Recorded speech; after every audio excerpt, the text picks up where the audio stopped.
Hello दोस्तों, नमस्कार। जय हिंद साथियों। आज हम बात करेंगे हाल ही में जो हमने स्टार्ट में डिस्कस किया सुप्रीम कोर्ट की दो जजों की पीठ ने, जिसमें जस्टिस बीबी नागरत्ना और जस्टिस अगस्टिन की बेंच ने एक हमारे हिंदू विवाह पर बहुत ही अहम निर्णय दिया है या टिप्पणी किया है, जो कि हम सभी को जानना चाहिए। खास कर जो भी, ये ऐसा नहीं कि सिर्फ एडवोकेट की एडवोकेसी में है, बल्कि हर एक लड़के लड़की जो कि आज लोगों को एक फैशन लोग सब लगता है कि जो विवाह है हमारा हिंदू विवाह एक फैशन सा हो गया है कि हम आए नाच गाना किए खाए पिए नाचे, मतलब विवाह हो गया था। ऐसा कुछ नहीं है। जिनको लगता है ये संस्कार नहीं है तो इनको सीधे सीधे सुप्रीम कोर्ट की टिप्पणियों को सुनना चाहिए, समझना चाहिए कितने बहुत ही इतना महत्व प्रदान किया है। बड़े ही खास और कड़े शब्दों में बड़ी हिंदू विवाह को इसमें डिफाइन किया गया और इसकी पवित्रता को बताया कोर्ट ने। कोर्ट ने कहा, एक मामले की सुनवाई करते हुए कहा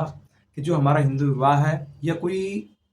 पहले साथ साथ में यही कहा कि जो हमारा हिंदू विवाह है यह कोई कमर्शियल ट्रांजेक्शन नहीं, बल्कि ये बहुत ही पवित्र संस्कार है। आज से नहीं, प्राचीन काल से मतलब पवित्र संस्कार है, सभी लोग जानते हैं। नहीं, कोर्ट ने कहा कि जो ऋग्वेद है, ऋग्वेद में भी कहा गया है कि जब सातवां फेरा पूरा होता है, जब हम हिंदू विवाह का जब सातवां फेरा पूरा होता है तो पत्नी होती है, पति से कहती है, मतलब एक तरह से प्रॉमिस है, जब एक वचन मतलब उसको सखा के रूप में मानती है और दोनों एक दूसरे से मित्र व्यवहार करने की, एक मित्र के रूप में साझा जीवन जीने की एक दूसरे को वचन देते हैं। इस प्रकार आगे बढ़ता है। जिस समय, अब इतना ही नहीं, कोर्ट ने कहा कि इसके पहले तो हमेशा से जो हमारा हिंदू विवाह हुआ संस्कार एक माना जाता है, ये कोई कॉन्ट्रैक्ट या कोई कमर्शियल चीज़ नहीं है कोई। लेकिन जब से हिंदू विवाह मैरिज एक्ट 1955 यानी हिंदू विवाह अधिनियम 1955 8 मई को लागू हुआ, तब से इसको वैधता यानी मतलब कोडिफाइड कर दिया गया, इसको वैधता भी प्रदान कर दी गई कानूनी रूप से। तो कोर्ट ने कहा कि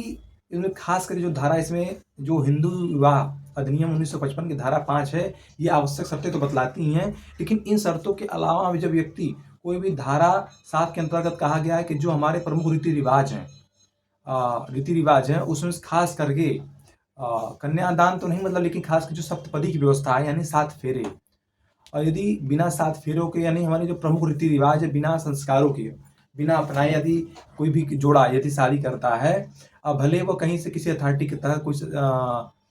सर्टिफिकेट विवाह का पा लेता है या रजिस्ट्रेशन करा लेता है, तो भी वो विवाह नहीं माना जाएगा हिंदू विवाह के तहत, और नहीं कोर्ट भी उसको कोई मान्यता देगी और ये वैध भी नहीं माना जाएगा। कोर्ट ने कहा कि ये हमारा जो हिंदू विवाह है ये सालों साल से चली, मतलब बहुत समय से चली आ रही एक संस्कार है, कोई कमर्शियल ट्रांजेक्शन नहीं। एक बहुत पवित्र संस्कार। इसमें एक जो एक दो जोड़े मतलब एक पुरुष और स्त्री मतलब एक पति पत्नी मिलकर एक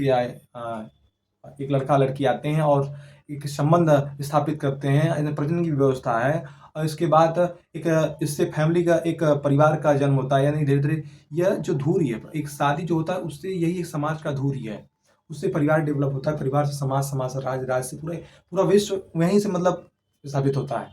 तो जो हिंदू विवाह है उसमें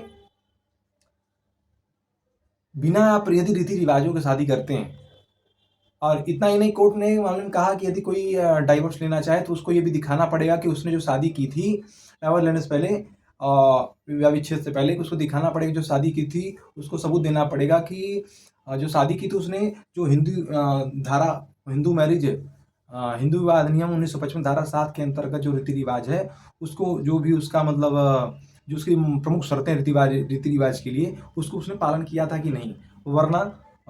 उस पर उसको आगे नहीं बढ़ाया जा सकता। तो कोर्ट ने कहा कि कोई शादी जो है सिर्फ ये गिफ्ट लेने की या दहेज लेने की चीज़ें नहीं, इस पर हम कानूनी कार्रवाई कर सकते हैं उसके खिलाफ जो ऐसा कोई कर सकता है, या मतलब दहेज लेने की कोई दबाव बनाता है लड़का पक्ष लड़की पे, ऐसा कुछ। तो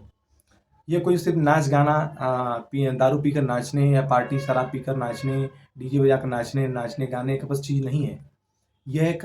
बहुत ही पवित्र संस्कार है और जिससे एक संबंध स्थापित होता है। इतना ही, जो हमारा और जो धारा 7 के अंतर्गत जो सब धारा 7 की धारा 2 में